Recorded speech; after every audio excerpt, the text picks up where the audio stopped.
வணக்கம். என் பேர் இசானா. நான் இப்பொழுது இந்த படம் பற்றி உரையாட போகிறேன். இப்படத்தில் 3 மாணவர்கள் இருக்கின்றனர். இம்மாணவர்கள் புத்தகங்களை அடுக்கி வைக்கின்றனர். நான் நினைக்கிறேன் இந்த மாணவர்கள் உயர்நிலை பள்ளியிலிருந்து வந்திருக்கின்றனர். என் இடது பக்கத்தில் ஒரு மாணவி புத்தகங்களை அடுக்கிறார்.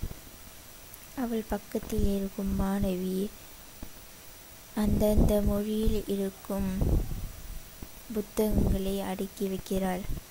அவள் பக்கத்தில் இருக்கும் மாணவி சரியான அட்டையில் அந்த புத்தகங்களை வைக்கிறாள்.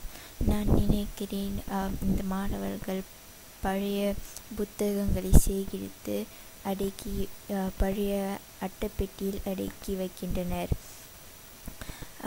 இவர்கள் செய்வது ஒரு நன்றான செயல். ஏனென்றால் நமக்கு தேவைப்படாத புத்தகங்களை அவர்கள் சேகரித்து தேவைப்படும் மாணவர்களிடம் கொடுக்கின்றனர்.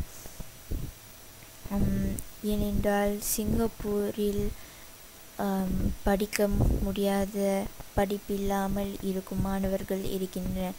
இதையெல்லாம் அவர்கள் சேகரித்து அவர்களிடம் கொடுத்தால் அந்த மாணவர்கள் அல்லது சிறுவர்களுக்கு படிப்பு வரும். என் பள்ளியும் இப்படிப்பட்ட செயல் செய்கிறோம். ஆனால் நாங்கள் பழைய புத்தகங்களை சேகரித்துள்ளோம். நாங்கள் பழைய அட்டைகள், செய்தித்தாள்கள் சேகரித்து அதை பணமாக மாறி கொடுக்கலாம்.